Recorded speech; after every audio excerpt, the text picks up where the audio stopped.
Screen visible है सबको? Yes sir. हाँ सर।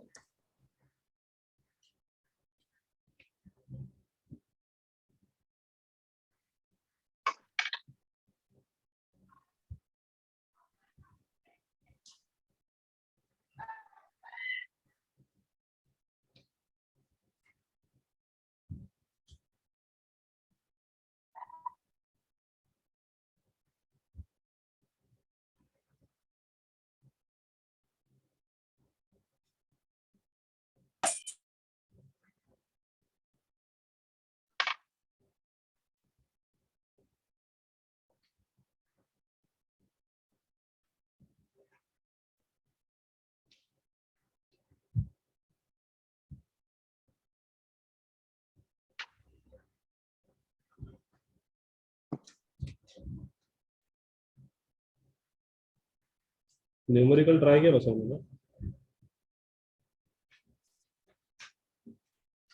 हाँ सर। ओके चलो, कल मैं न्यूमेरिकल बनाता हूँ, दूसरे पेज में दिखाता हूँ।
चलो यहाँ पे बता दो न्यूमेरिकल।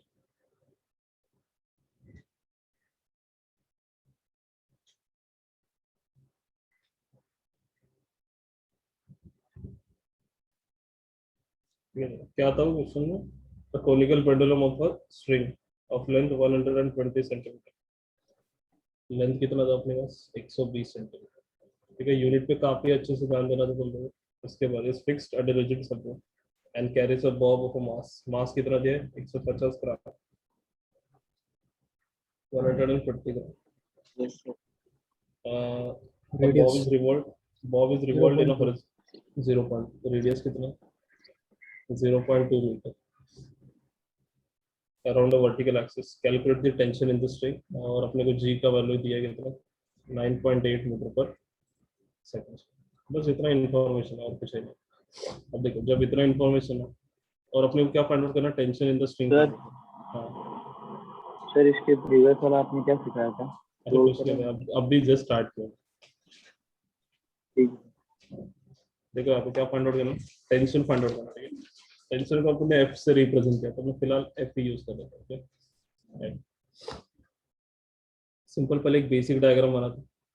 बेसिक डायग्राम में डायरेक्टली तुम लोग को फिगर दिखा देता है यार, अपने पास फिगर ऑलरेडी बना हुआ है। ठीक है, टेंशन निकलना तो देखो सिंपल है। मैं सेंट्रीपिटल फोर्स वगैरह यूज नहीं कर सकता था। कारण क्या उसका? कारण ये है कि अपने पास वेलोसिटी के बारे में कुछ आइडिया है, एंगुलर वेलोसिटी के बारे में कुछ आइडिया नहीं, नथिंग। अगर जिसके बारे में मुझे पता नहीं तो मैं फाइंड आउट नहीं कर सकता। तो देखो एक चीज है मेरे पास, कौन सा?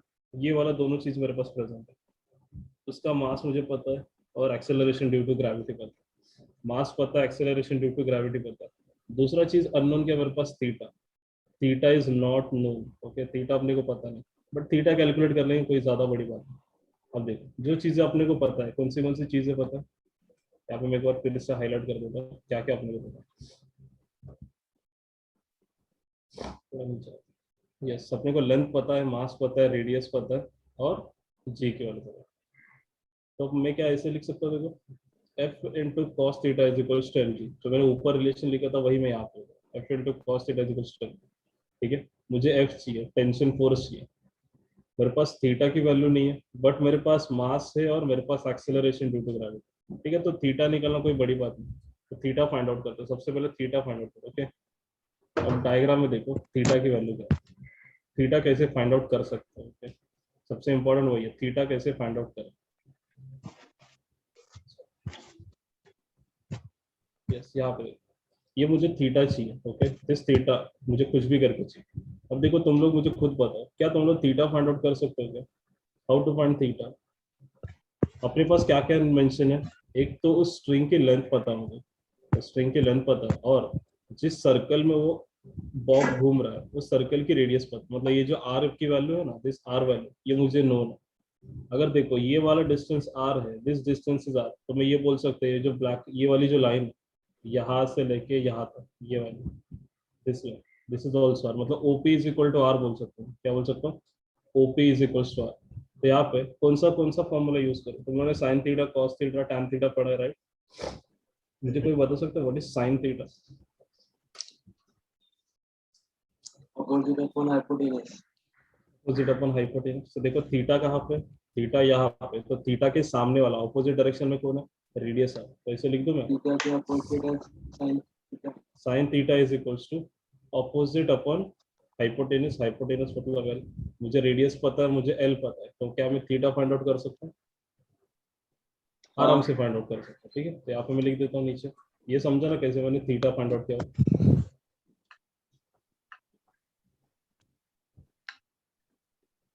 अब क्या, ये तो मेरा फर्स्ट इक्वेशन, ये मुझे चाहिए। अब to find theta, sine theta is equal to कितना है मेरे पास? Sine theta is equal to R upon L. अगर ये क्वेश्चन अगर 3 मार्क के लिए आ रहा है तो सुनो क्या करना तुम लोग को, वो जो मैंने ऊपर फिगर बनाना, उस फिगर को तुम लोग को यहाँ पे फिर से बनाना, ओके। अगर ये क्वेश्चन 3 मार्क के लिए आएगा तो क्या करना तुम लोग को, फिगर जो मैंने ऊपर तुम लोग को दिखा वो फिगर यहाँ पे ड्रॉ करना तुम लोग को, ठीक है। तो sine theta is equal to, radius कितना है मेरे पास, रेडियस की वैल्यू कितना दिया? रेडियस दिया 0.2 मीटर, रेडियस इज 0.2 मीटर। अब यहाँ पे कन्वर्जन करना पड़ेगा, ठीक है, क्योंकि ये 120 सेंटीमीटर है और तुम्हारा जो रेडियस है वो मीटर में। मुझे कोई बता दो what is 1 metre is equals to how 100 how हाँ 100 सेंटीमीटर। 100 की 1000? 100 100 से 100, ओके। मतलब यहाँ पे इस 120 सेंटीमीटर को मैं 1.2 मीटर 1.2। लिख दूँ, 1.2 मीटर, 1.2 देखो, 1 metre is equals to 100 centimetre, तो इस 100 को नीचे लेके जाओ, तो 1/100 metre is equals to 1 centimetre. But मुझे कितना सेंटीमीटर चाहिए टोटल? 120, तो दोनों तरफ 120 से मल्टीप्लाई करो,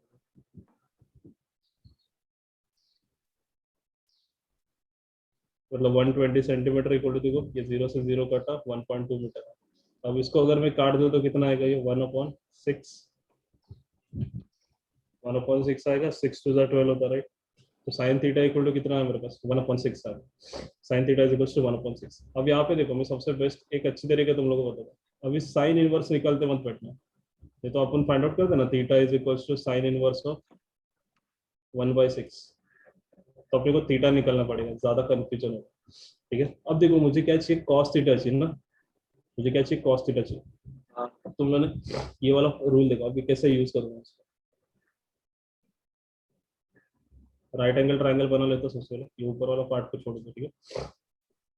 और ये तुम्हारा क्या, थीटा। अब साइन थीटा इक्वल टू कितना है मेरे पास? Sine theta is equal to opposite upon hypotenuse. अब पाइथागोरस थ्योरम यूज करते हो तुम, पाइथागोरस थ्योरम यूज करते हो, हाँ पाइथागोरस सर। Theorem use. हाँ तो ये क्या करूंगा देखो, 6 स्क्वायर इज इक्वल टू लिख सकता हूँ क्या मैं, 1 स्क्वायर प्लस, मुझे ये वाली साइड चाहिए, राइट? तो इसको मैं x मान लेता हूँ, एक्स स्क्वायर। 6 स्क्वायर कितना होता है? 36, और 1 स्क्वायर कितना होता है? 1 प्लस एक्स स्क्वायर। तो तुम लोग के पास कितना आ गया? x is equal to root over 35, सही है। x is equal to root over 35, हाँ सर x इज सही है। हाँ equal sir to root over 35, right? अब क्या करो, यहाँ से cos थीटा की वैल्यू फाइंड आउट करो। cos थीटा इक्वल टू क्या होता है? Adjacent side upon hypotenuse. Adjacent side कितना तुम्हारा x, और हाइपोटेनस कितना है 6।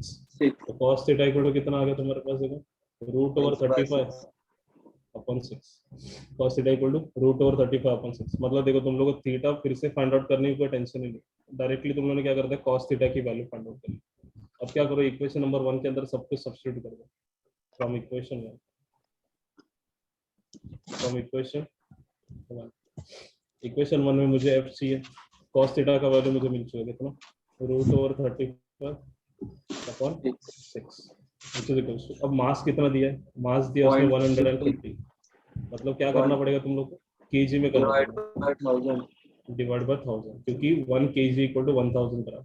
इसको मैंने डिवाइड कर दिया, multiplied with acceleration due to gravity, उसकी वैल्यू कितना दिया 9.8। नहीं क्वेश्चन में 9.8 दिया है, हाँ ठीक है, मैं अगर 10 बोला तो भी कोई टेंशन नहीं, चलो 10 ले लेते, अपना काम आसान हो जाएगा थोड़ा सा, 10 ले लेते, ठीक है। अगर 9.8 बोला तो 9.8, अगर 10 बोला तो 10, मैं 10 ले लेता हूँ, इसको मिटा देता हूँ।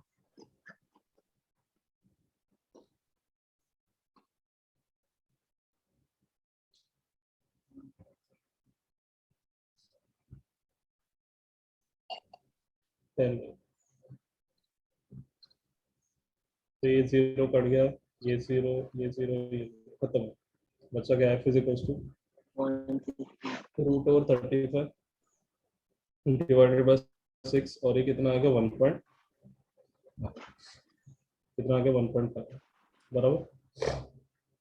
अब थोड़ा कटिंग इसको काट देते हैं, कितना आएगा देखो, अब 35 है ना, 35 का रूट निकाला थोड़ा सा, चल ठीक है, मैं एक रूट निकालने की तकनीक बता, एकदम इजी वाली मेथड, रूट निकालने के ना सबसे एक बेस्ट मेथड है, बट ये मेथड एग्जाम में फॉलो होता है कि नहीं पता, बट ठीक है, मैं तुम लोग एक शॉर्ट ट्रिक फिर भी बता। अब ये 35 है ना, रूट ओवर 30, इसको मैं ऐसे लिख सकता हूँ, 36 माइनस 1, ऐसे लिख सकता हूँ।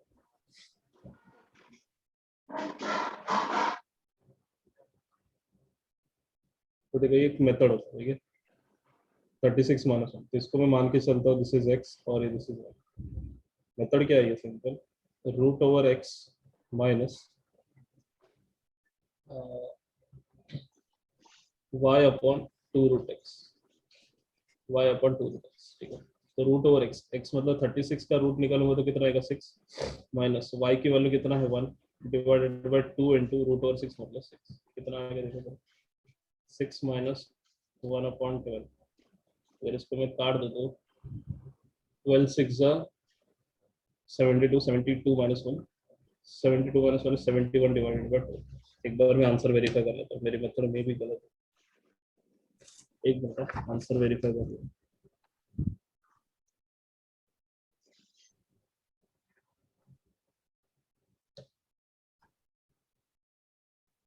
5.91 आ रहा मुझे, यहाँ से मैं देखता हूँ, दिस इज 5.92 है, राइट है राइट है।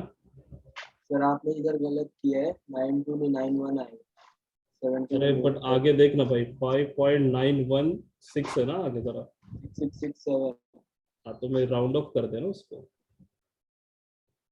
राउंड ऑफ भी तो करना पड़ेगा ना अपने को, और अगर 5.916 करेंगे तो रूट 35 हम्म, करेंगे 5.916079 होता है।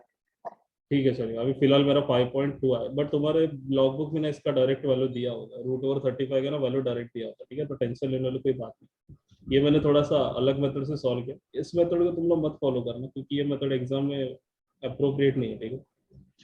पर ठीक है, अगर तुम्हारे जनरल नॉलेज पर्पज के लिए रखना तो रख सकते हो, यहाँ पे हो तो एफ इंटू ये कितना आ गया मेरे पास 5.92 इज इक्वल टू कितना है 1.5, ओके ये आ गया मेरे पास, अरे सॉरी यहाँ पे 6 लेना ही भूल गया, सॉरी 6, देखो जरा क्या क्या आ रहा है, F is equal to 1.5 into 6 divided by 5.92, 1.5 15 6 का कितना होता है 80 आई थिंक सो, नहीं 90 होता है, 6 5 33, 6 1 6 और ये 3, कितना आ गया ये 90, 90 आ गया, ठीक है। सो 90 डिवाइडेड बाय 5.9, क्या करो इसको ऐसे लिख देता हूँ 9 और ये 00 लिख दिया और इसको 592 कर दो, कोई फर्क गिरा इससे, कुछ नहीं फर्क है, तो मैंने अब यहाँ पे बेसिक डिवीजन मार देता, ये समझा ना तुम लोग को कैसे लिखा मैंने? 5.92 को क्या लिख सकता हूँ मैं? 592 इंटू 10⁻²। अब ये 10⁻² चले जाएगा ऊपर तो क्या बनेगा? 10⁻+2। 10⁻+2 कितना होता है? 100। तो 90 को जैसे ही मैं 100 से मल्टीप्लाई कर दूँ तो 2 जीरो ऐड हो गया उसके ऊपर, इसलिए 9000 डिवाइडेड बाई 500। इस मेथड को बॉक्स मार के रखो। ये मेथड तुम लोग को सिर्फ बोलते हैं ना, अगर तुम लोग गलती से कभी फंस जाते तब ये मेथड को एक सेपरेट पेज पे लिखना है, रफ पेज पे, और तब सॉल्व करना है उसको, ठीक है? अब डिवीजन बेसिक करते हैं। 9000 डिवाइडेड बाय 592। अब देखो पहले तो 1 से डिवीज हो जाएगा इसका। 592 सब्ट्रैक्ट करो तो ये 8 आ गया। 10 में से 10 गया तो 0, एक 0 एक 1 यहाँ पे आ गया, सो 9, ये 3 आएगा। ओके, 3080।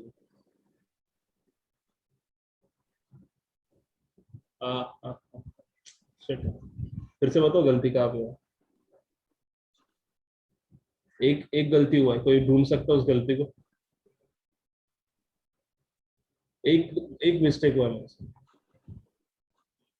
एक मिस्टेक कहाँ पे हो, बता सकता है मुझे कोई? एकदम सिली मिस्टेक हो रहा है। एक मिनट। चलो ढूंढो, ये मिस्टेक तो कम से कम तुम लोगों ने ढूंढना चाहिए। चलो एक छोटा सा टास्क है तुम लोगों को। एक सिली मिस्टेक क्या है मेरा? एकदम सिली पर पॉइंट का। पॉइंट है, सही। देखो 1.5 इंटू 6 करूंगा तो कितना आना चाहिए? 15 इंटू 6 करूंगा तो 90 आता है, बट यहाँ पे डेसिमल पॉइंट है ना मेरे पास। 9 आएगा। ये डेसिमल पॉइंट की वजह से ये 9, ये जो 0 है ये कट जाएगा, ये 0 नहीं रुकेगा। तो यहाँ पे देखो जैसे ये 0 नहीं रुकेगा तो ये वाला 0 भी गायब। एक 0 को गायब कर दो यहाँ से, तो ये काम करेंगे। तो ये 900 है, ओके। इसलिए मैं सोच रहा हूँ ये आंसर ऐसा कैसा है। चलो इसको मैं हटा देता हूँ। चलो अब ठीक है। अब देखो 308 आ रहा है, तो मैं एक डेसिमल पॉइंट लगा देता हूँ। अब सर ये भी मेरा बॉक्स वाला आंसर। मेथड बताओ ना फिर से। बॉक्स वाला मेथड देखो क्या। जैसे सपोज करो मेरे पास एक आध नंबर लेता हूँ, चलो कोई भी एक नंबर बताओ मुझे। इंटीजर बता ना, फ्रैक्शन नहीं, इंटीजर बता। सपोज करो मैं एक नंबर का दो तुम लोग। 79। 79। अब देखो 79 है ना, तो तुम लोग क्या करना है कि 79 के आसपास परफेक्ट स्क्वायर नंबर ढूंढना। 79 के आसपास 64। परफेक्ट स्क्वायर ढूंढना। 64 मत ढूंढना, 64 कैसे, काफी दूर है नंबर। 64 79 से काफी दूर है। मैं क्या करता हूँ 81 लेता हूँ, क्या लेता हूँ? 81। 81, राइट। तो इसे 79 को ऐसे लिख सकता हूँ क्या मैं?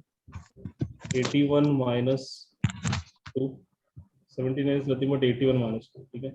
तो जो ये 81 है परफेक्ट स्क्वायर नंबर, इसको x मान लो, और ये जो दूसरा नंबर है इसको y मान लो।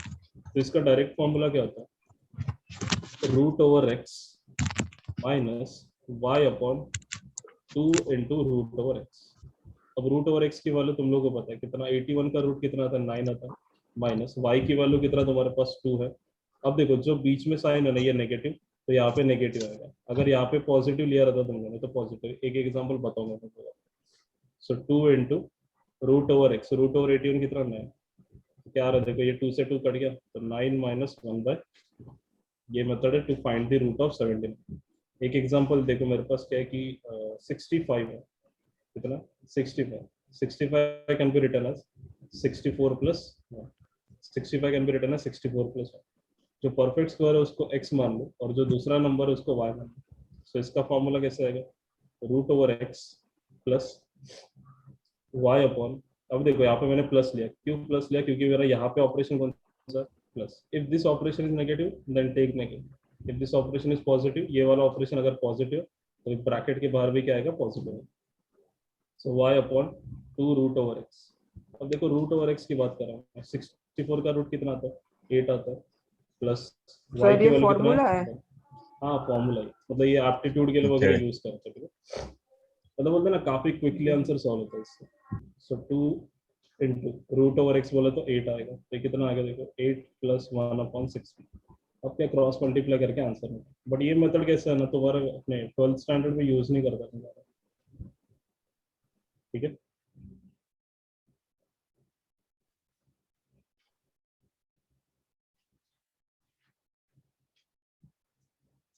चलो मैं यहाँ पे डिवीजन कर देता हूँ।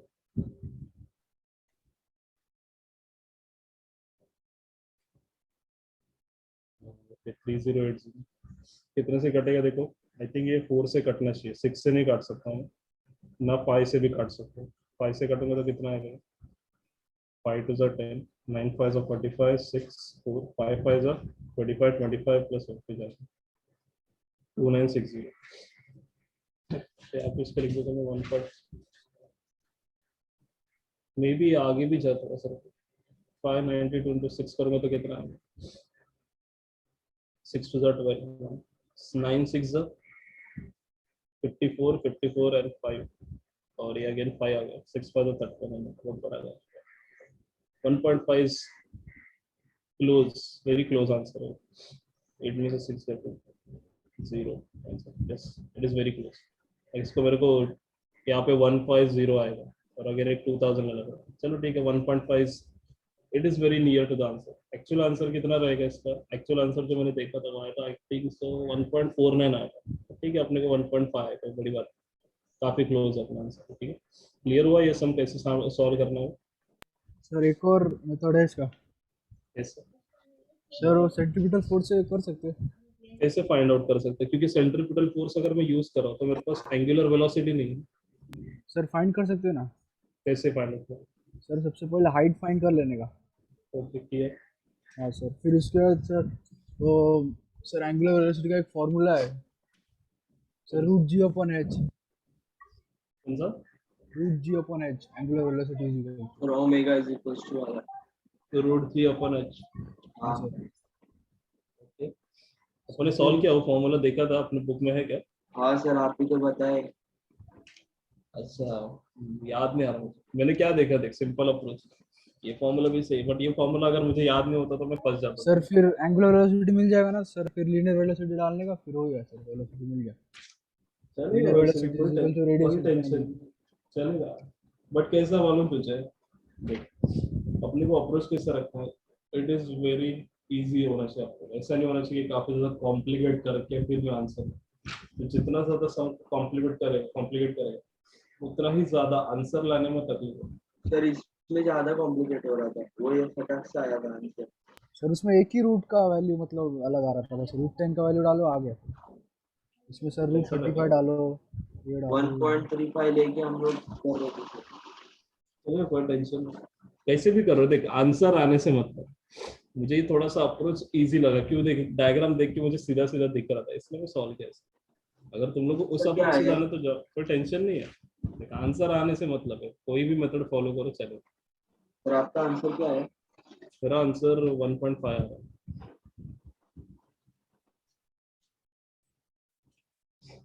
चलो ठीक है कोई बात नहीं, चले कैसे भी जाओ बट आंसर लेके आओ।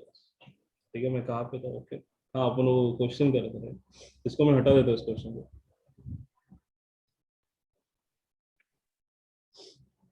सबको समझा ये क्वेश्चन, अगर नहीं समझा तो पूछ लो जल्दी से।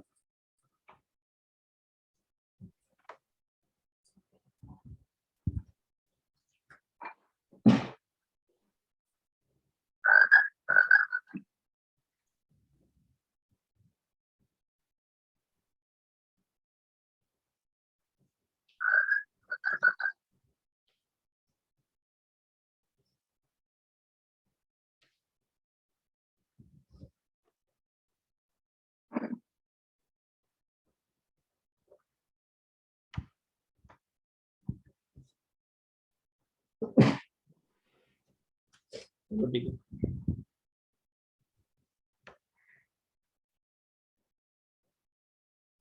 सबको समझा ना क्वेश्चन है, कोई डाउट तो नहीं।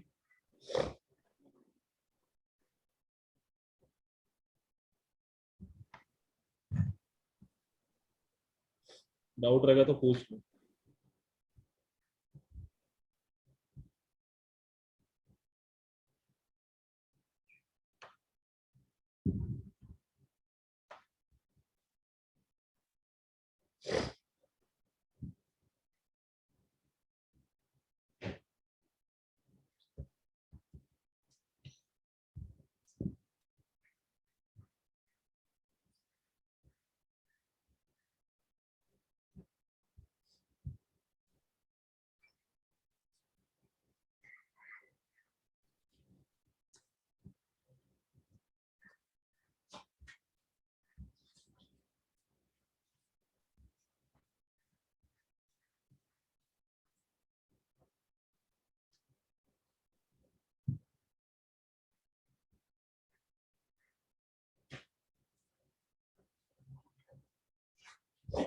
चलो तुम कौन सा क्वेश्चन देख रहे थे? Vertical circular motion. सर मुझे कोई बता सकता है what is vertical circular motion?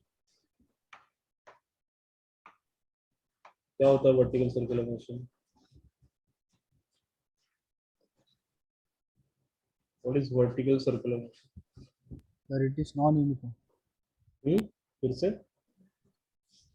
It is non uniform. Due to small uniform. क्या है स्मॉल नॉन यूनिफॉर्म? यूनिफॉर्म। हाँ ओके, नॉन यूनिफॉर्म। एक मिनट। सर हाँ सर आपने बोला था सर अगर वो ग्रेविटी पे डिपेंड करता है तो ये नॉन यूनिफॉर्म होगा ना।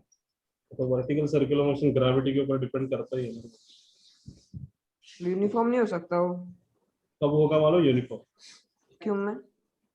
अगर मैं जो मेरा रस्सी है ना उसकी जगह पे अगर मैं रॉड यूज करूँ ना, अगर रस्सी की जगह पे मैं रॉड यूज करता तब वो यूनिफॉर्म बन जाएगा अपने। तो फिर स्पेस देख में दो। घुमा तो हाँ स्पेस में घुमाया तो सर।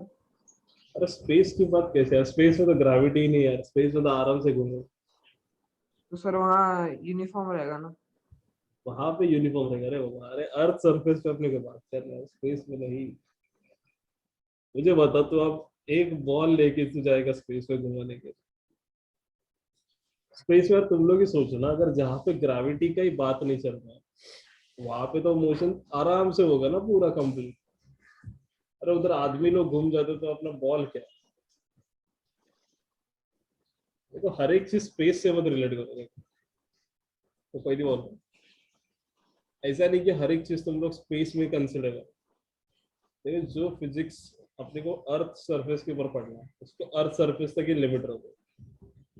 अब तुम लोग ये सोच रहे हो कि मैं अगर वही वो चीज अगर स्पेस में जाके तो अब तुम लोग सोचो क्या वो फिजिबल है? क्या वो ऐसा कोई करेगा? ऐसा सोचो, बेसिक सोचो। मैं क्या करता हूँ, नासा को फोन करता हूँ कि भाई मुझे बॉल लेके जाना ऊपर, रस्सी को बांध के रखना, बॉल को मैं घुमाऊंगा वहां पे और मेजर करूंगा। वो बोलेंगे पागल है क्या भाई? वो बोलेंगे भाई ग्रेविटी जहाँ पे नहीं तो वहां पे सर्कुलर मोशन परफॉर्म करके आंसर क्या मिलेगा? आंसर यही मिलेगा कि circular motion will be uniform in nature. Circular motion will be uniform in nature. भाई इतना टेंशन मत लो, इजी टॉपिक है, कोई ज्यादा बड़ी बात नहीं। बस यहाँ पे देखो क्या देख रहा है, क्या सोचना है तुमको। सोचना ये है कि if the ball is attached with the string, if the ball is attached with the string, and if we rotate that ball with minimum velocity, या फिर ऐसा बोलता हूँ, ओके सॉरी मैं थोड़ा सा गलत बोला। मेरे पास एक बॉल है जिसको मैंने स्ट्रिंग से अटैच किया, तब वहां पे क्या होता है कि बॉल के ऊपर क्या लग रहा है? ग्रेविटेशनल फोर्स आता है। बॉल के ऊपर क्या हो रहा है? ग्रेविटेशनल फोर्स आता है। और जो तुम्हारी स्ट्रिंग होती है काफी ज्यादा फ्लेक्सिबल होती है। स्ट्रिंग क्या होती है? काफी ज्यादा फ्लेक्सिबल। तो फ्लेक्सिबल होने से क्या होगा कि जब बॉल उसके मैक्सिमम हाइट तक रीच करेगा, when ball is reach to its maximum height, तो बॉल क्या होता है? ग्रेविटी उसके वेट के कारण क्या होता है? सीधा स्लैक हो जाता है, नीचे आ जाता है बॉल। स्लैक हो जाए, स्लैक होना मतलब ऐसा बोलते ना, पिचर बोलते ना ऐसा। ऐसे स्लैक बोले तो क्या बोलते थे? सिकुड़ जाना। हाँ सिकुड़ जाना बोल सकते हैं कि एक मैक्सिमम हाइट तक गया और अपने आप नीचे आया, उसको बोलते हैं स्लैकिंग ऑफ द रोप। क्या बोलते हैं? Slaking of the rope. तो मेरे पास आई थिंक सो एक एग्जांपल है। मैं स्लैकिंग ऑफ द रोप कैसा सीन हो सकता है, सर एक बार मैं सर्च करता हूँ। सर अब वो सर अगर वो बॉल को जोर से घुमाया तो सर। जोर से घुमा तो घूमेगा ना, वही तो बड़ी बात है वही यहाँ तो पे। मिनिमम वेलोसिटी है सर। सर मिनिमम चाहिए रहेगा ना उसको उतना। मिनिमम मतलब कम से कम आप अगर इतने वेलोसिटी से बॉल को घुमाओगे तो तुम्हारा बॉल मस्त से घूमेगा। If you do not apply that minimum velocity to the ball, then ball will does not revolve in a circular orbit. तो क्या हो जाएगा? Non uniform circular. देखो स्लैकिंग ये ऑफ तो द आपने रोप बताया कल। बताया था ना भाई। अब तुम लोग उसको किधर लेके जा रहे हो? स्पेस में लेके जा रहे हो, इसलिए मैं थोड़ा सर ये पॉइंट स्लैकिंग थोड़ा अपने नया पास है। टॉपिक है। आप गया स्लैकिंग ऑफ द रोप, तो अलग ही कुछ आ रहा है।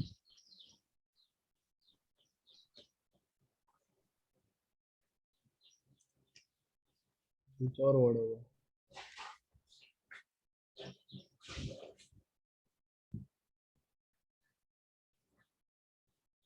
अच्छा, तो अलग ही कुछ है।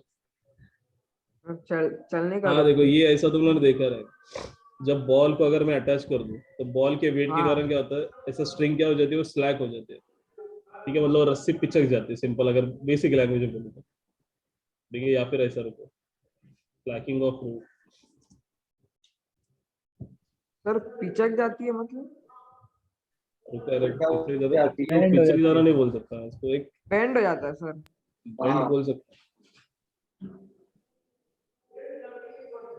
हाँ ऐसे ही कुछ है, बेंड हो जाती है। थोड़ा स्ट्रेच हो जाती है नीचे की तरफ। हाँ ऐसे ही कुछ। चलो ठीक है, तुम लोग उतना समझ लो, क्योंकि मैं यहाँ से ना तुम लोग को एक्चुअली देख, उसको अगर ना इमेजिन नहीं बोलते ना, जब तक मैं ऐसा फिजिकल एक्शन करके नहीं दिखा रहा तब तक नहीं समझे। सर हो रहा है कैमरा ऑन इमेजिन। करो। नहीं रहने दे, कैमरा वगैरह ऑन नहीं, तुम पढ़ने के लिए आया ना, कैमरा ऑन करोगे। और आप मुझे बोले समझाता अरे हूँ। बट, अरे यहाँ से कैसे करके बताओ रहे तुम लोग भी, कैसे समझ नहीं दो। अरे कहाँ पे गया अपना स्क्रीन, सॉरी वन नोट ही गायब कर देंगे। चलो ठीक है, मैं वो डेरिवेशन पे आता हूँ डायरेक्टली। मैं तुम लोग को बोला था सर ऐसा सैनिटाइजर के, सर और रोप कॉन्ट्रैक्ट हो जाता है। उसके मैक्सिमम हाइट पे जाने के बाद क्या होता है ना कि वो सीधा वेट के कारण क्या होता है, स्ट्रिंग तेरी नीचे आ जाती है। मैंने तुम लोग को कल एक बोला था, देखो सैनिटाइजर की बोतल और रस्सी को बांध दो करके, हाँ सर। उस तुम लोगों ने किया वैसा एक्सपेरिमेंट कुछ नहीं किया तो पता है मुझे। सर किया, पर बॉल के साथ किया, उसके साथ नहीं किया। हाँ तो ठीक है, जब तू तो क्या किया उस सैनिटाइजर बॉल नहीं को, है। जब मिनिमम वेलोसिटी के साथ अगर तूने घुमाया उस बॉल, तो बॉल हाँ। अच्छे से घूम गया। बट अगर उस मिनिमम वेलोसिटी से भी कम वेलोसिटी से घुमाएगा बॉल को, तो बॉल क्या होता है, नीचे तो घूमता नहीं नीचे सर। गिर जाता है, घूमता ही नहीं है ऊपर बॉल जाएगा, लेकिन, ऊपर जाके नीचे गिर जाएगा और सीधा नीचे आ जाता है। ठीक है, वर्टिकल डायरेक्शन में। उसको क्या बोलते हैं, स्लैकिंग ऑफ द रोप, उसको क्या बोलते हैं, स्लैकिंग ऑफ द रोप। उसके कारण क्या होता है, ये नॉन यूनिफॉर्म सर्कुलर मोशन की कैटेगरी में होता है। अरे किसका आवाज दे रही है।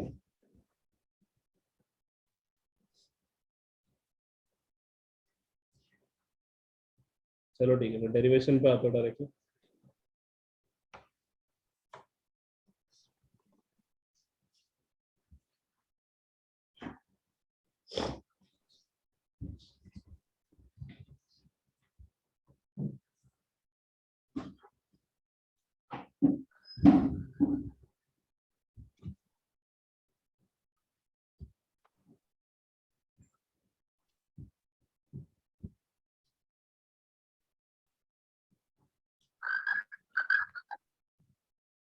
चलो ठीक है, एक पहले क्वेश्चन लिखता है कि वो गायब हो गया, लिखते हैं।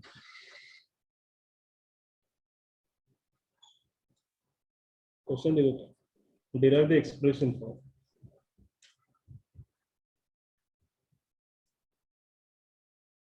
Derive the expression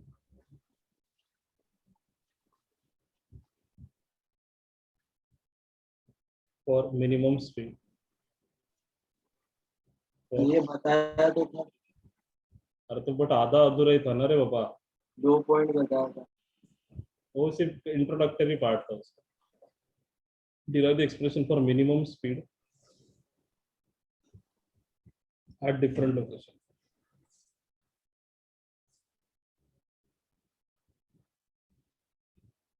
at different location along the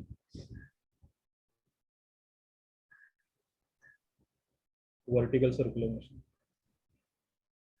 अब मैं डायरेक्टली क्या कर रहा हूँ, डायग्राम से स्टार्ट करूंगा। ठीक है, तुम लोगों ने 2 पॉइंट तो लिखा है, वर्टिकल सर्कुलर मोशन। ठीक है, वही कंसिडर द बॉडी वगैरह अपने कंसिडर किया था, राइट, वो लिखा था। हमें सीधा क्या करें, एक डायग्राम ड्रॉ करो और उससे एक्सप्लेन करें।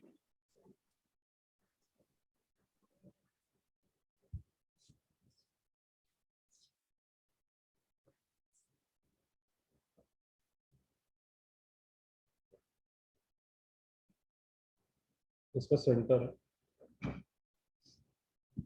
अपने को 3 पॉइंट अज्यूम करना पड़ेगा।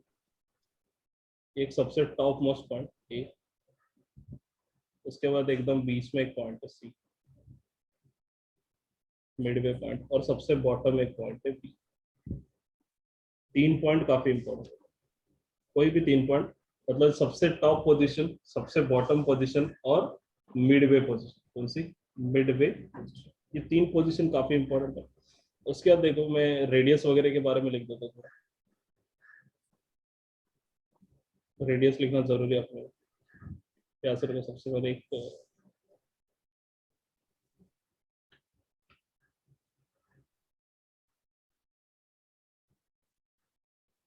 ये रेडियस के बारे में बताइए।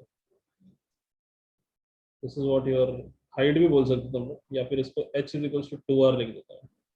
डायमीटर ही हो गया ना, हाँ this sir is what your diameter। Diameter. ये क्या तुम्हारा डायमीटर,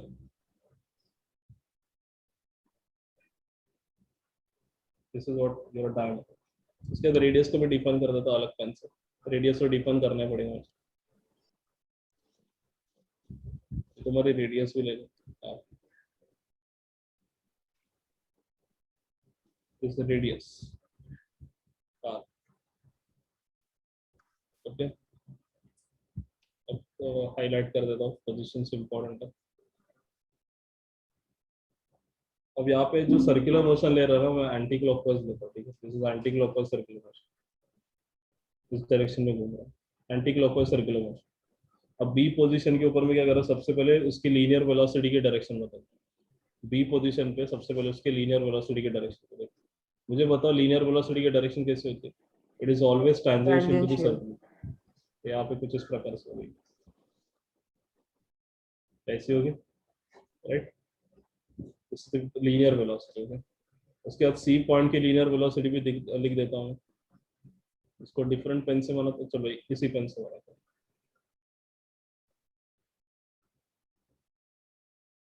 ओके अटैच होगा, ओके थोड़ा अटैच कर देना यहाँ से, मेरे से अटैच नहीं होगा। ये पॉइंट की भी बना देते हैं।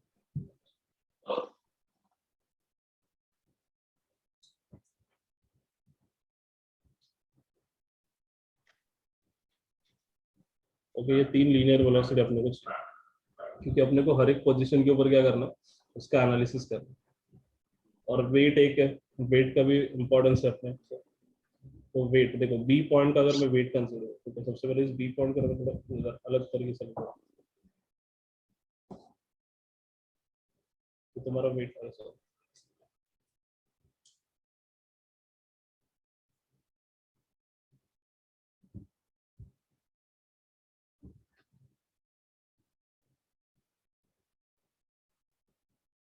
तो वेट नीचे आएगा, अरे यार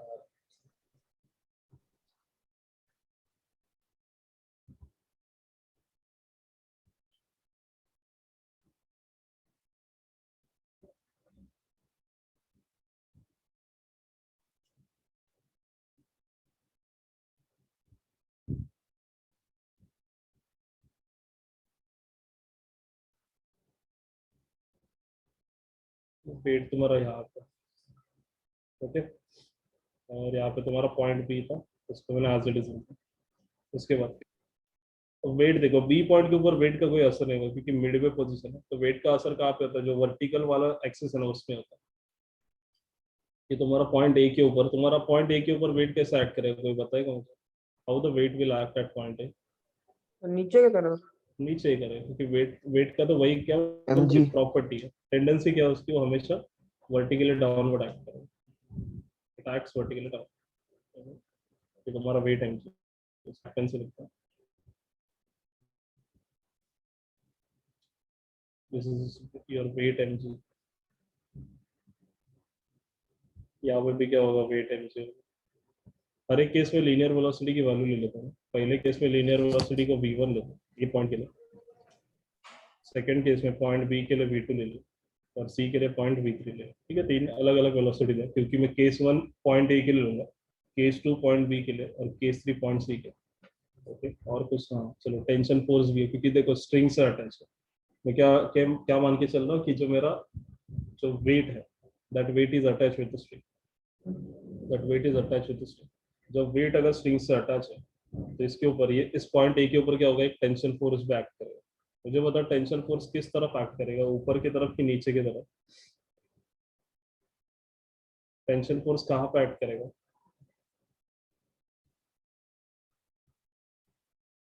नीचे की बताओ। तरफ। नीचे की तरफ एक्ट करेगा, चलो ठीक है, नीचे की तरफ सही है। इसको मैं हाईलाइट कर देता हूँ ब्लैक से।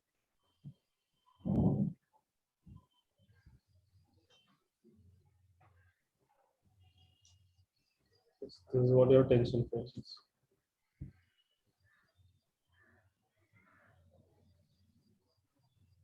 अच्छा टी इधर ही लिख देता हूँ, टी टेंशन।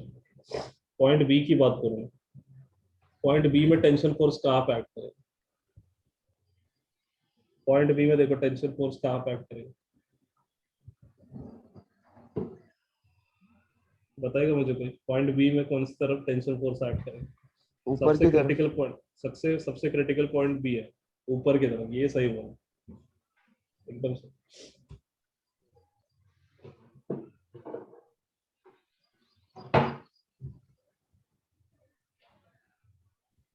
तो तुम्हारा टेंशन फोर्स है, इसको थोड़ा और बड़ा टेंशन फोर्स। ओके, ये सभी के सभी फोर्सेस होंगे और इन लाइन को जोड़ देना, ठीक है, डॉटेड लाइन से, और ये तुम्हारा पॉइंट्स। इसे डायग्राम बनते हैं, ठीक है, एकदम अच्छे से बनाते हैं डायग्राम। अब कौन सा केस लेते हैं? Case number 1, case number 1, point A at the top,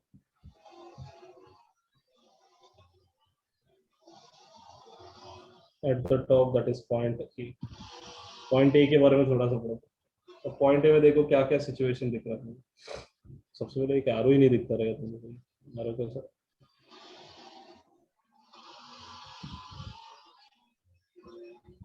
ठीक है, एरो क्लियर सबको? एट पॉइंट क्या क्या दिख रहा, देखो पॉइंट ए में, पॉइंट ए में सबसे पहले तो एक स्पीड दिख रहा है, let the linear speed, linear speed of object at point A, at point A is equal to 0. Let the linear speed of object at point A is equal to 0. Okay, and capital T is the tension in the string. Capital T is the tension in the string. या फिर इसको identify करने के लिए अपन अलग अलग नाम देते हैं। मैं इसको टी ए नाम देता हूँ, टेंशन एट पॉइंट ए, और ये टी बी क्या, टेंशन एट पॉइंट। तो टी ए देता हूँ, मतलब नहीं तो टी टी लिख दूंगा तो थोड़ा सही हो जाएगा, कंफ्यूजन होगा।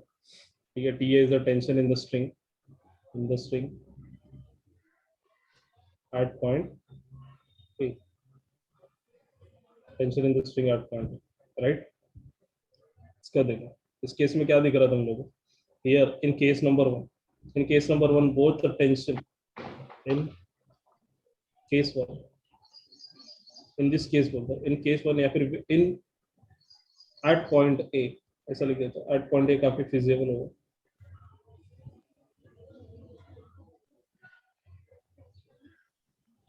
at point A both tension, इसी में फिगर को देख के लिख रहा, ठीक है। इस फिगर को देख के तुम लोग को पहले छोटी सी स्टोरी बना, ठीक है। At point A both tension T1 and weight mg acts downward, weight mg acts down, acts down, ठीक है, यहाँ तक लिख दिया मैंने। उसके बाद अब देखो मुझे क्या चाहिए, सेंट्रीपिटल फोर्स भी चाहिए, या फिर टोटल फोर्स भी तो चाहिए ना, या फिर नहीं नहीं नहीं, मैं कुछ गलत तो नहीं लिख रहा, मैं सही लिख रहा हूँ। चलो, दोनों फोर्स कहाँ पे एक्ट कर रहे हैं? डाउनवर्ड एक्ट कर रहे हैं।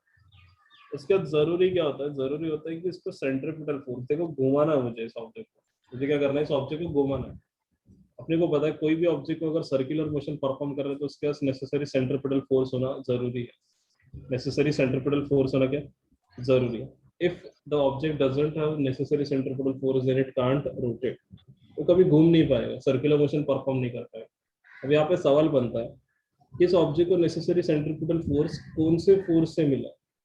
देखो सेंट्रीपिटल फोर्स डायरेक्टली नेचर में अवेलेबल नहीं है, ये तुम्हें स्टार्टिंग से पता है। तो सेंट्रीपिटल फोर्स क्या होता है कि ऑब्जेक्ट के ऊपर लगने वाले जो एक्सटर्नल फोर्स है उनका एक कुछ part as a centripetal force के एज अ सेंट्रीपिटल फोर्स बन के काम करता है।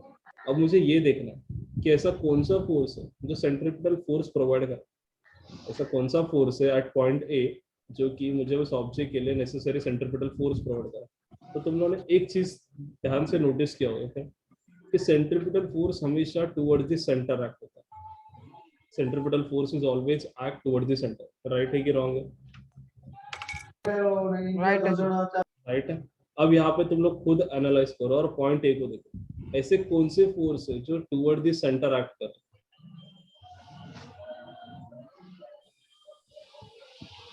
Towards the centre at point ए को देखो, पॉइंट ए के ऊपर फोकस करो तुम लोग।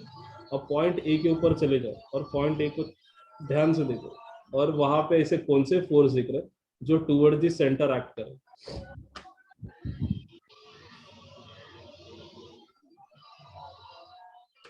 टुवर्ड्स द सेंटर एक्ट करने वाले ऐसे कौन से दो फोर्स है on point A?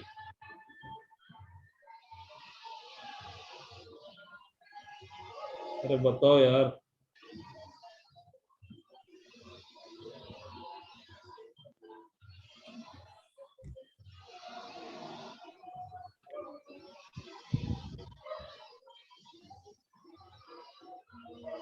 Point A के ऊपर ऐसे कौन से दो फोर्स है जो टुवर्ड द सेंटर एक्ट कर रहे हैं? सर एक तो mg है और एक सेंट्रीपिटल फोर्स है। सेंट्रीपिटल फोर्स कहाँ से आ गया इसमें डायरेक्टली? मैं बोल रहा हूँ पहले पॉइंट ए को ऑब्जर्व कर, और वहां पे ऐसे कौन से दो फोर्स है पॉइंट ए के ऊपर? अभी कौन से दो फोर्स दिख रहे हैं जो सेंटर की तरफ एक्ट कर रहे हैं? सर एमजी और टेंजेंट सर mg है। सिर्फ एमजी है, और टेंशन फोर्स कहाँ पे गया? हाँ हाँ टेंशन सर टेंशन। अरे तो मैं यही कब से चिल्ला रहा हूँ, तुम लोग आंसर ही नहीं दे रहे हो। तो यहाँ पे देखो सिंपल था क्या कि टेंशन फोर्स और एमजी मिला के मुझे क्या प्रोवाइड कर रहा है? Necessary centripetal. And both this forces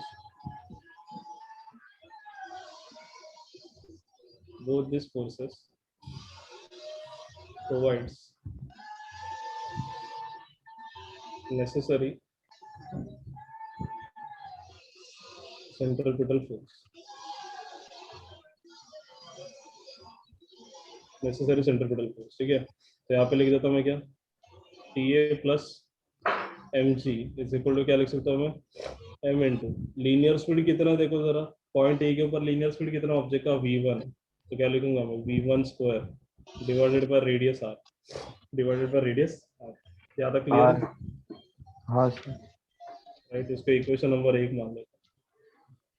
अब सवाल बनता है कि कम से कम वेलोसिटी भी फाइंड आउट करें कि मतलब मुझे इतने ही वेलोसिटी, मतलब ये कम से कम वेलोसिटी है जिससे अगर मैं ऑब्जेक्ट को घुमाऊं तो मेरा ऑब्जेक्ट क्या करेगा, एक परफेक्ट सर्कुलर मोशन कंप्लीट कर लेगा। एक परफेक्ट सर्कुलर मोशन क्या कर लेगा, कंप्लीट करेगा। ये अपने को चाहिए। अब इसके लिए क्या करता हूँ देखो, अब मिनिमम वेलोसिटी तो क्या सोचते हैं, how to find the minimum velocity, ये सबसे बड़ा कंफ्यूजन।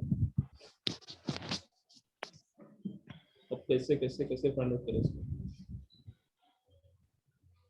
कोई सोच सकता है क्या, कुछ आइडिया लगा जरा। क्या सर? अपने को मिनिमम वेलोसिटी फाइंड आउट करें। सर सर लीनियर वेलोसिटी बड़ा होना चाहिए। अरे अपने को इसकी कम से कम वैल्यू चाहिए, बता उसकी कम से कम वैल्यू निकाल। mg से ज्यादा हो।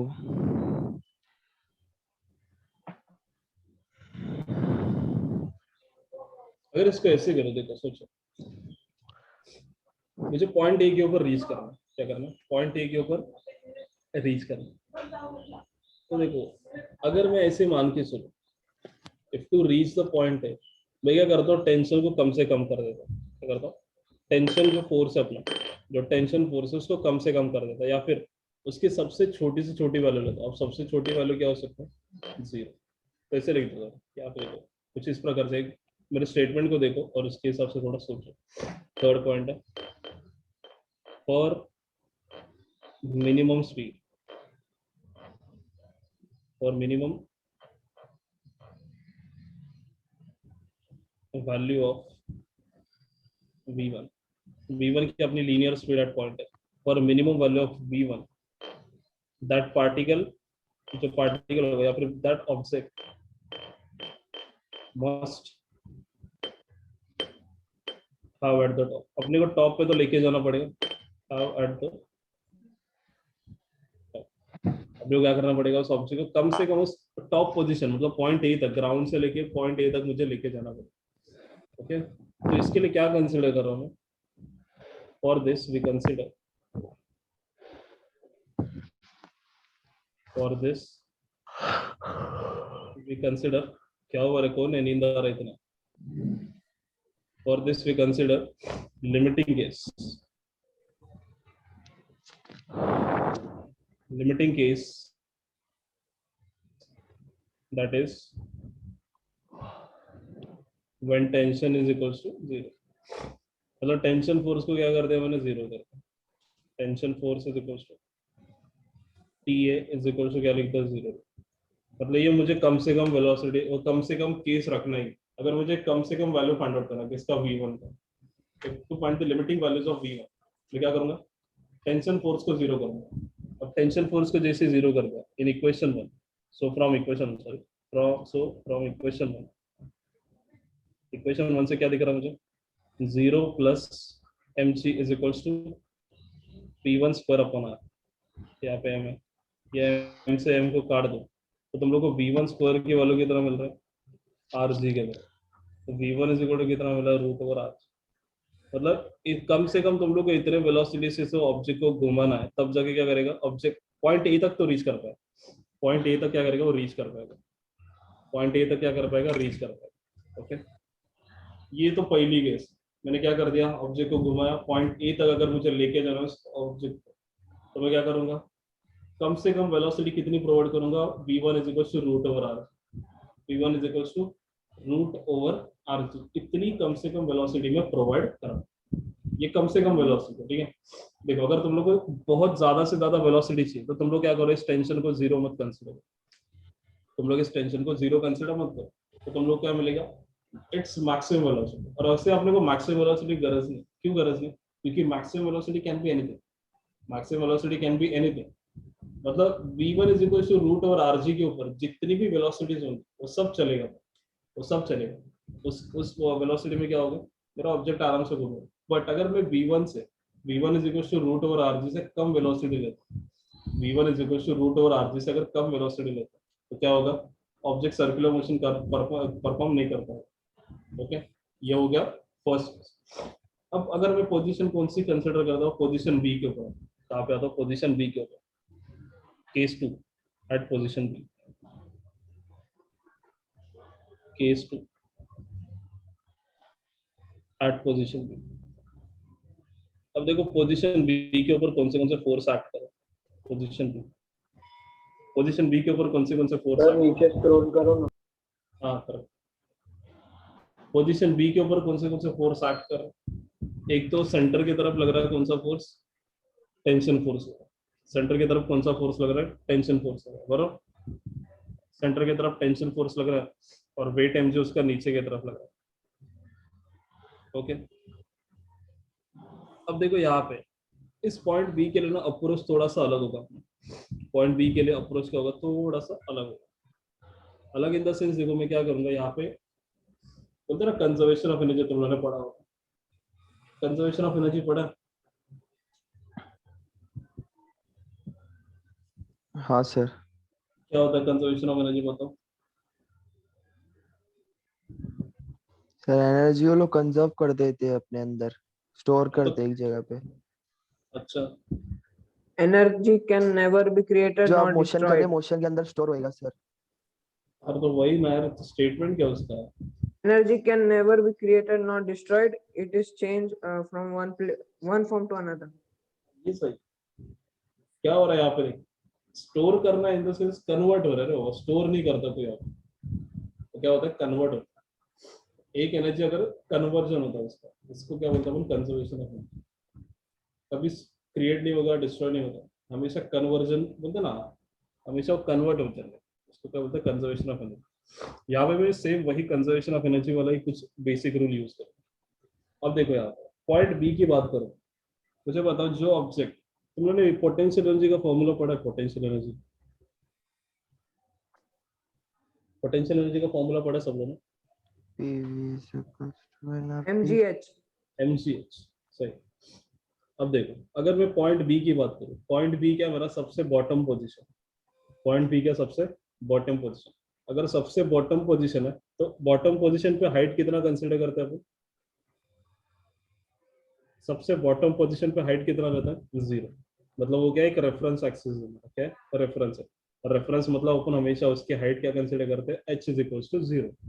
तो मैं ये बोल सकता हूँ कि पॉइंट बी के ऊपर, पॉइंट बी के ऊपर ऑब्जेक्ट के पास क्या होगा, पोटेंशियल एनर्जी की वैल्यू उसकी क्या होगी, sorry, at point B the potential energy value will be 0, potential energy value will be 0। Agree कर दो इस बात से। मैंने क्या कंसिडर किया, पॉइंट बी मेरा सबसे बॉटम पोजीशन, जो सबसे बॉटम पोजीशन होती है उसके ऊपर हमेशा पोटेंशियल एनर्जी की वैल्यू कितनी होगी सॉरी, पोटेंशियल एनर्जी की वैल्यू कितना होगी, 0। ओके, मतलब पॉइंट बी के ऊपर ऑब्जेक्ट के पास सिर्फ एक ही एनर्जी, कौन सी, काइनेटिक एनर्जी। क्यों काइनेटिक एनर्जी उसके पास, क्योंकि उसके पास एक लीनियर स्पीड भी है, क्योंकि उसके पास क्या है, लीनियर स्पीड v2। तो क्या होगा, पॉइंट बी पे ऑब्जेक्ट के पास सिर्फ क्या होगा, kinetic energy, it's potential energy will be, its potential energy will be 0, its potential energy will be 0। 0। Okay right. But अभी देखो जब पॉइंट बी से वो पॉइंट ए की तरफ जब जाएगा, when object move from point A to point B, तो पॉइंट ए क्या तुम्हारा सबसे हाईएस्ट पोजीशन, पॉइंट ए क्या तुम्हारा सबसे हाईएस्ट पोजीशन। और जब जब कोई भी ऑब्जेक्ट एक सर्टेन हाइट रीच करता है तो उस ऑब्जेक्ट के पास क्या हो जाती है, तब उस ऑब्जेक्ट के पास क्या होती है, पोटेंशियल एनर्जी भी होती है। तुमने देखा रहेगा डैम का पानी, डैम के पानी के पास क्या होता है, पोटेंशियल एनर्जी भी होता है। या फिर वो भी छोड़ो, पोटेंशियल डैम के एनर्जी। दूर का बात है, तुम लोग कोई भी एक पत्थर उठाओ या फिर तुम्हारे स्टडी टेबल पे जहाँ पे तुम लोग बैठो, ग्राउंड से कोई भी ऑब्जेक्ट उठा के अगर तुम लोगों ने टेबल पे रखा तो तुम लोगों ने क्या कर दिया, उस ऑब्जेक्ट के अंदर क्या आ गया, पोटेंशियल एनर्जी आ गया, उस ऑब्जेक्ट के अंदर क्या आ गया, पोटेंशियल एनर्जी। अब जैसे तुम लोग क्या करो, हाइट से उस ऑब्जेक्ट को नीचे फेंक रहे हो, तो वही पोटेंशियल एनर्जी किसमें कन्वर्ट हो गया, काइनेटिक एनर्जी। वही पोटेंशियल एनर्जी किसमें कन्वर्ट हो गया, काइनेटिक एनर्जी। Kinetic energy. अब मुझे ये फाइंड आउट करना है कि जब तुम लोगों ने ऑब्जेक्ट सरफेस से तुम्हारे टेबल के ऊपर रखा तब उसके ऊपर कितना पोटेंशियल एनर्जी उसके पास स्टोर होगा, तब उसके पास कितना पोटेंशियल एनर्जी आ गया। तो सिंपल क्या करूंगा मैं, सबसे पहले देखूंगा ग्राउंड से लेके टेबल तक का हाइट कितना, ग्राउंड से लेके टेबल तक का हाइट कितना। तो इस केस में वही है, मुझे ये देखना है कि जब ऑब्जेक्ट पॉइंट बी से पॉइंट ए की तरफ जा रहा है तो उसके पास कितनी पोटेंशियल एनर्जी स्टोर हो गई। अब मैंने पॉइंट बी को क्या माना, एज अ रेफरेंस, मेरा ग्राउंड है, क्या है, मेरा ग्राउंड। तो मुझे ये बताओ पॉइंट बी और पॉइंट ए के बीच में कितना हाइट है, कितना डिस्टेंस है दोनों के बीच में, पॉइंट ए और पॉइंट बी के बीच में कितना डिस्टेंस है, डायमीटर। कितना, डायमीटर, डायमीटर मतलब कितना, 2r। तो क्या मैं ऐसे बोल सकता हूँ कि जब पॉइंट ए, ऑब्जेक्ट मेरा पॉइंट ए के ऊपर रीच करेगा, when object is reach at point है, तब उसने हाइट कितना अटेंड कर लिया, 2r। हाइट कितना अटेंड कर लिया, 2r। if 2r। the object attains a height of 2r, तो उसके पोटेंशियल एनर्जी कितना जमा हो गया, mgh फॉर्मूला पड़ा है, यस सर। mgh। तो h की वैल्यू तो 2r है, तो mg इंटू कितना आ गया उसका हाइट, उसके हाइट तो 2r था, तो पोटेंशियल एनर्जी कितना आ गया उसके mg 2r, कितना आ गया, mg 2r। क्या इसे बोल सकता हूँ, हाँ सर। बोल सकता हूँ, ठीक है। अब देखो यहाँ पे अगेन कंजर्वेशन ऑफ एनर्जी होगा, conservation of energy in the sense point B का काइनेटिक एनर्जी किस में कन्वर्ट हो गया, पॉइंट ए के पोटेंशियल एनर्जी में। पॉइंट ए का काइनेटिक एनर्जी कन्वर्ट हो गया पॉइंट बी के पोटेंशियल एनर्जी में, ऐसे बोल सकता हूँ। पॉइंट पॉइंट बी का, सर मैं थोड़ा सा एक बार ध्यान से सुनो, पॉइंट बी का काइनेटिक एनर्जी कन्वर्ट हो गया पॉइंट ए के पोटेंशियल एनर्जी में, मतलब दोनों क्या है, इक्वल है according to conservation of energy. तो पॉइंट बी के, जब ऑब्जेक्ट पॉइंट बी पे था तब उसके पास क्या आती है, काइनेटिक एनर्जी। वही काइनेटिक एनर्जी के कारण क्या हो गया, मेरा ऑब्जेक्ट सबसे टॉप पे रीच कर गया, और जैसे ही वो टॉप पे रीच कर गया तो उसके पास क्या आगे, एक पोटेंशियल एनर्जी आ गई। तो दोनों एनर्जीज क्या होंगी, सेम, दोनों एनर्जीज क्या होंगी, सेम। सेम। ओके, अब मुझे ये फाइंड आउट करना है कि total energy at point A कितना, total energy at point A कितना होगा, what will be the total energy at point A. Okay, kinetic energy नहीं पता मुझे, पोटेंशियल एनर्जी पता है, पोटेंशियल एनर्जी कितना है, mg2r। देखो ये अभी जस्ट कैलकुलेट किया, ये अपन को पता है mg2r, ये अपने पास क्या, this is what our potential energy at point A, at point A. But सबसे बड़ा मसला क्या है, then how to find the kinetic energy, how to find the kinetic energy. अब ये कैसे फाइंड आउट करें, सोचो जरा. How to find the kinetic energy. Sir hmm. जो वो पॉइंट ए से बी की तरफ आएगा तो काइनेटिक एनर्जी लगेगा. काइनेटिक एनर्जी का वैल्यू क्या आएगा, फिर वही सोचना. सर mgh है तो क्या फॉर्मूला सर काइनेटिक एनर्जी का क्या है? काइनेटिक एनर्जी को क्या था, हाफ एम वी स्क्वायर था, राइट. हाँ हाफ एम वी स्क्वायर. अपने V1 का वैल्यू फाइंड आउट किया है, सबसे कम वैल्यू, मिनिमम की सबसे कम से कम वैल्यू अपने जस्ट फाइंड आउट किया केस नंबर 1 में. तुमको पता है, देखो यहाँ पे V is equal to root over R G. नहीं समझा मैं क्या बोला. सर तो उसका आएगा mrg. एम आर जी, और हाफ भी है ना, हाफ एम वी स्क्वायर. तो हाफ आएगा, half half M R G. mrg. ठीक है, मैं यहाँ पे लिख देता हूँ. चलो, ये एट हमारा पोजिशन काइनेटिक एनर्जी रहेगा ना सर? मिनिमम काइनेटिक एनर्जी बोल सकते हो, क्योंकि अपने मिनिमम वेलोसिटी लिया ना. चलो ठीक है, हाँ. मैं लिख देता स्टेटमेंट्स. एट पोजीशन बी, यहाँ पे while going from position a to position b. क्या लिखते हो, थोड़ा सा स्टेटमेंट लिखते हैं कि v2 is the speed at which at point B वगैरह. पॉइंट पोजीशन बी है ना. हाँ. Let v2 be the speed,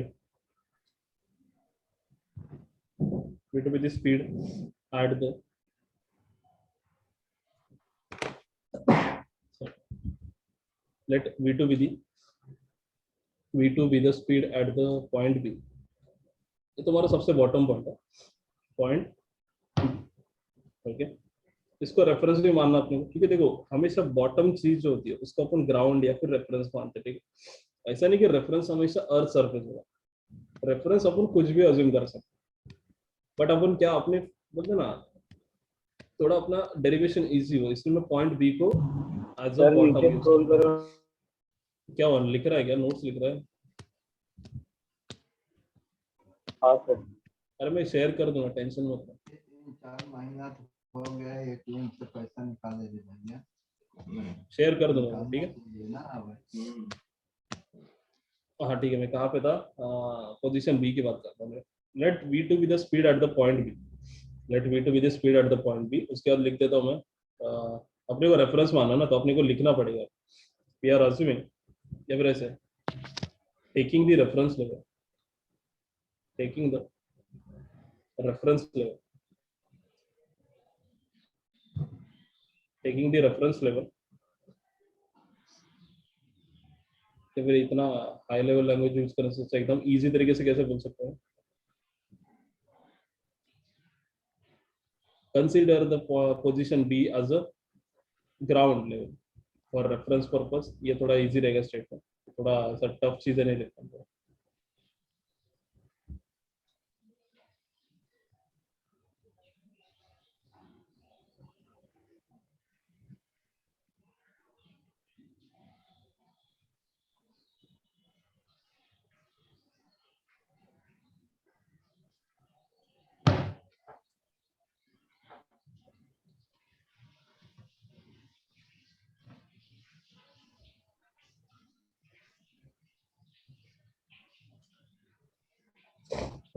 Let v2 be the speed at point B.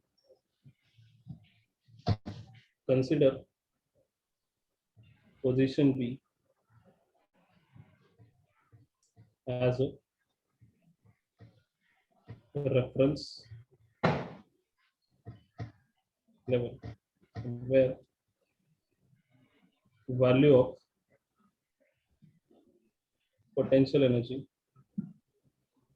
value of potential energies, see, value of potential energies, see, क्या तक सही है, value of potential energies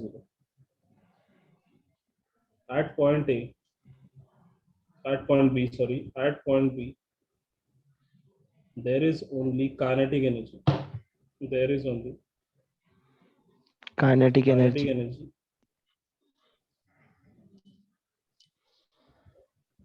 is present in a particle. in a particle which is given by, which is given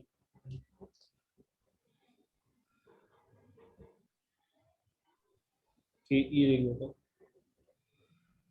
Ke is equals to half mv1 square, half m v1 square, sorry v1 नहीं v2 नहीं भाई, point b के ऊपर velocity v2 है, point b का जो agreement किया था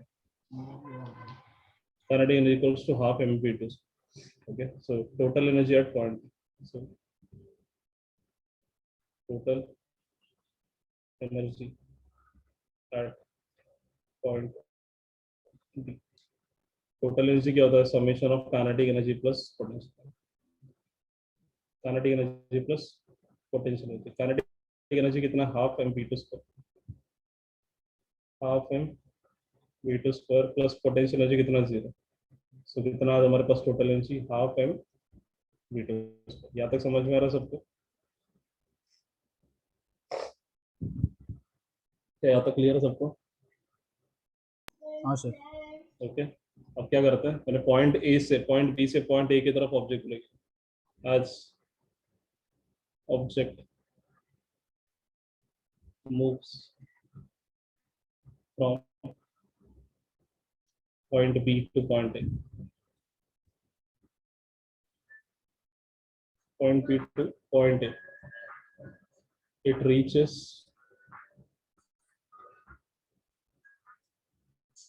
at a height h is equals to, at height h is equals to 2r. So it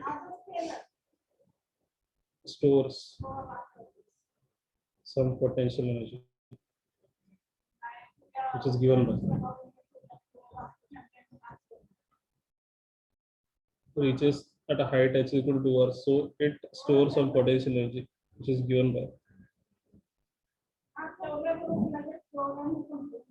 which is given by, बताओ जरा क्या होगा पोटेंशियल एनर्जी?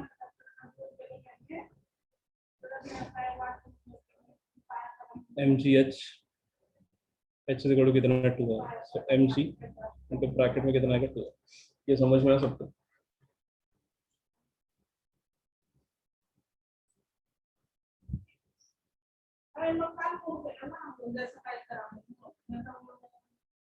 क्या ये समझा सबको?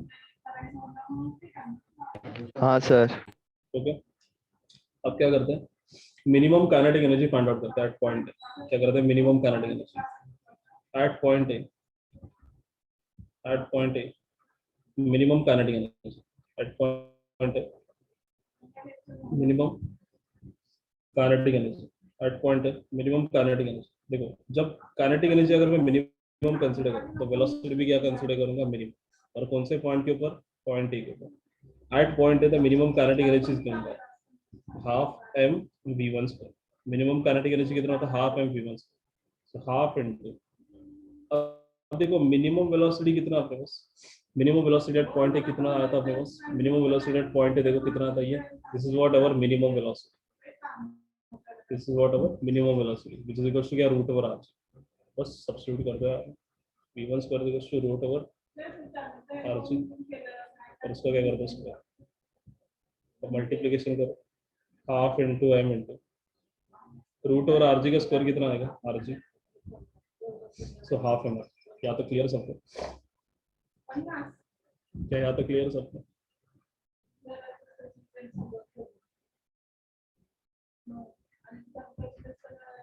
अब देखो क्या करना है? अब नेक्स्ट क्या करना है? अब मैंने ये फाइंड आउट कर लिया मिनिमम काइनेटिक एनर्जी। अब मैं क्या फाइंड आउट करता हूँ? मिनिमम टोटल एनर्जी भी फाइंड आउट कर लेता हूँ at point A. Minimum total energy, minimum total energy, total energy. देखो पोटेंशियल एनर्जी में कोई मिनिमम कोई मैक्सिमम कोई चीज, क्योंकि पोटेंशियल एनर्जी हाइट के ऊपर डिपेंड करता है। तुम लोग हाइट को अगर कम ज्यादा कर दोगे तो तुम्हारी पूरी पोजीशन ही बदल जाएगी। तो पोटेंशियल एनर्जी के केस में मिनिमम मैक्सिमम नहीं होता। मिनिमम मैक्सिमम किस में होता है? ओनली इन काइनेटिक एनर्जी, क्योंकि अपनी वेलोसिटी अपने हाथ, वेलोसिटी को तुम लोग चाहे तो कम भी कर सकते हो, चाहे तो इंक्रीज भी कर सकते हो। इसलिए मैं मिनिमम या फिर मैक्सिमम सिर्फ काइनेटिक एनर्जी के साथ खेलता हूँ। पोटेंशियल एनर्जी के साथ मैं छेड़खानी नहीं करूंगा। क्यों नहीं करूंगा? क्योंकि पोटेंशियल एनर्जी को कम ज्यादा करना ये किसके ऊपर डिपेंड करता है? ऑब्जेक्ट की पोजीशन के ऊपर। अगर मैंने पोजीशन को ही कम ज्यादा कर दिया तो मेरा सर्कुलर मोशन भी पूरा गड़बड़ा जाएगा, इसलिए मैं पोटेंशियल एनर्जी के साथ छेड़खानी नहीं करता। Okay, so total potential total energy at point minimum, so TE at point A which is given by kinetic energy plus potential energy with the basic formula। अब देखो मिनिमम काइनेटिक एनर्जी कितना आपके पास? Half mRG। और कोई मुझे बताएगा what is the potential energy at point ए? जब वो पॉइंट बी से ए की तरफ जाए, जब वो बी से ए की तरफ जा रहा है तो उसके पास पोटेंशियल एनर्जी कितना था? 2mgr। ये देखो ये वाला बराबर है, ये थोड़ा मल्टीप्लिकेशन एडिशन कर दो जरा। ये देखो mRG कॉमन है, बाहर लेकर अंदर क्या बचा? 1/2 + 2 मल्टीप्लिकेशन करो, क्रॉस मल्टीप्लाई आता ना सबको।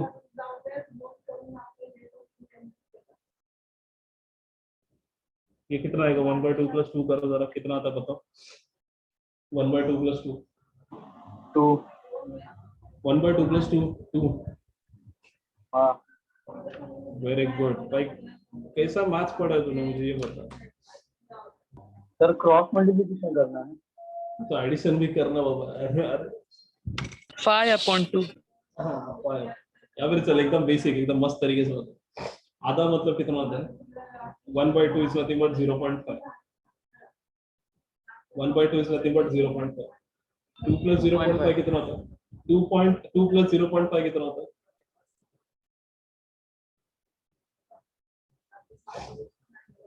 2 + 0.5 कितना होता है? 0.5। 2.5। और 2.5 को तुम लोग कैसे लिख सकते हो? Yes, sir, 5 yes, का sir। आधा, 5 का आधा ना। या फिर छोड़ो, वैसे नहीं करना, अपने बेसिक मैथ्स पढ़ना। 2 × 2 4 + 1 5, तो 5/2 mcr। तो यहाँ से क्या पता चला मुझे? This is what our total energy, total energy at point A, total energy at point, total energy at point. अब सवाल बनता है, चलो total energy at point A तो आ गई मेरे पास, अब मुझे कंपैरिजन भी तो करना पड़ेगा। मुझे क्या करना पड़ेगा? कंपैरिजन करना पड़ेगा। ठीक है, चलो कंपैरिजन कर ही देते। Yes, this is total energy at point A आ गया। ओके, अब इससे मुझे वेलोसिटी के बारे में थोड़ा सा ढूंढना। अब देखो वेलोसिटी कैसे आएगी, मुझे पता है पॉइंट बी के ऊपर क्या था सिर्फ मेरे पास? At point B we have only a kinetic energy. At point B we have only kinetic energy, and this kinetic energy is get converted into total energy at point A। मतलब ये kinetic energy at point B पे जो थी वो क्या हो गई? Convert हो गई total energy at point A. तो ऐसे लिख दूं मैं यहाँ पे, half mv2² is equals to 5/2 mrg। कैसे लिख सकता हूँ मैं इसको? पॉइंट बी की वेलोसिटी क्या हो गई? पॉइंट बी की जो काइनेटिक एनर्जी थी वो जैसे ही पॉइंट ए के ऊपर ऑब्जेक्ट चले गए तो पॉइंट ए के ऊपर जो टोटल एनर्जी थी वो किसका रिजल्टेंट है? ऐसे बोल सकता हूँ, मैंने पॉइंट बी के ऊपर उसको खाना खिलाया, तब जाके पॉइंट ए के ऊपर आते आते उसके मसल बिल्ड हो गए। तो उसके जो मसल्स है वो किसके कारण बिल्ड हो गए? जो मैंने एनर्जी पॉइंट बी के ऊपर प्रोवाइड किया था, मसल्स बिल्ड हो रहा है। इसका मतलब क्या है? उसकी टोटल एनर्जी कितनी हो गई? टोटल एनर्जी कितना हो गया? 5/2 mrg। बट ये किसके वजह से हो गया? जो मैंने काइनेटिक एनर्जी पॉइंट बी के ऊपर उसको दिया था उसके कारण। तो मैं दोनों को क्या कर सकता हूँ? इक्वल लिख सकता हूँ। तो देखो m से m को उड़ाओ, 2 से 2 को उड़ाओ, तो क्या मिला मुझे? v2² is equals to 5rg। तो v2 इज इक्वल टू कितना मिला मुझे? √5rg। ये क्या मेरे पास? Velocity at point B. This is what our velocity at point B. This is what velocity at point B. यहाँ तक समझ में आया क्या सबको?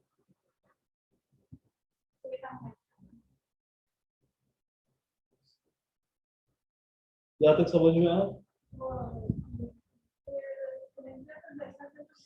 यस सर, समझा। समझे? चलो ठीक है। अब समझा इसकी एक सर। केस, अब इसकी एक केस बाकी है जो मैं अगले लेक्चर में लूंगा, अभी लूंगा तो तुम लोग के सर से जाएगा। इस अरे डेरिवेशन को क्या करना तुम लोग एक बार रिवाइज करो। मैं फिर से इसको एक्सप्लेन करूंगा, टेंशन मत लेना, मुझे पता है कि अभी नहीं समझ रहेगा ये। फिर भी अगर जिसको समझा तो बहुत अच्छी बात है, अगर नहीं समझ रहेगा तो मैं अगले लेक्चर में फिर से बता दूंगा, एकदम अच्छे से डिटेल तरीके से इसको फिर से बताऊंगा। ओके, तो इधर तक ही रखते हैं सेशन, नहीं तो और ज्यादा अगर मैं खींचूं इस लेक्चर को तो तुम लोग के सर से जाएगा। ठीक है, ओके देन मैं नोट शेयर कर दूँ तुम लोग। ओके हाँ सर।